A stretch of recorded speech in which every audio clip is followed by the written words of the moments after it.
A robot that can mirror your exact movements, but with incredible strength and dexterity. Utah's premier robot builders have come up with yet another machine that could change the way humans work in dangerous environments. New specialist Ed Yates jumps on board. In the field of robotics, this is the ultimate dream.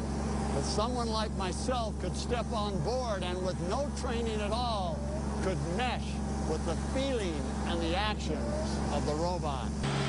Standing on its platform, this machine mirrors everything I do with my arms, wrists, and shoulders. As Fraser Smith describes, every way you move, your 3 degrees of freedom in your wrist, the 1 in your elbow, and the 3 in your shoulder, these slave arms can move the same way you do.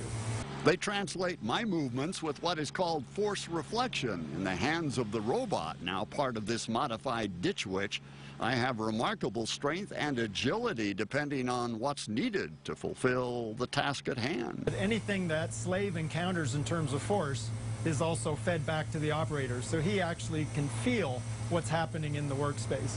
Teleoperating sophisticated robots is not new to Raytheon Sarcos. Sarcos engineers have been researching these systems for years.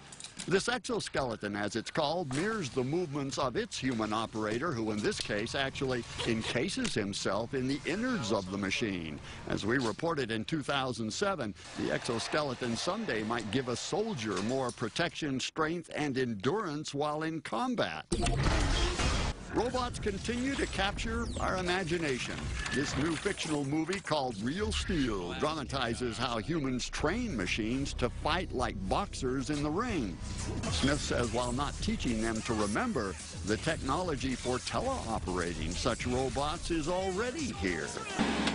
In the real world, though, engineers see these robots not as entertainers, but as helpmates in the workplace to keep humans out of harm's way. Imagine assembling heavy pipe like this to pull radioactive water away from a damaged nuclear power plant. Things like Fukushima or 3 Mile Island or Chernobyl is pretty tantalizing, in as much as there's no reason to have the type of risk that people currently encounter. The robotic arms can be built to stretch at any length, and if needed, the human could operate the machine remotely away from the hazardous site. Those same controls that you are using on there to do the dexterous tasks can be taken off of the machine and relocated in a room 5 miles away. In place of magnet hands to move tons of steel, robotic fingers could do delicate work with tiny materials. Versatility is what this thing is all about. In any heavy application, human strength would no longer be required as a prerequisite for the job. This opens up a lot of jobs to women that would otherwise be closed just based on strength issues. It's a real equalizer. Man or woman could work an 8-hour day muscling heavy stuff and never come home exhausted. Ed Yates, KSL News. Sorry, they will not be on store shelves for Christmas.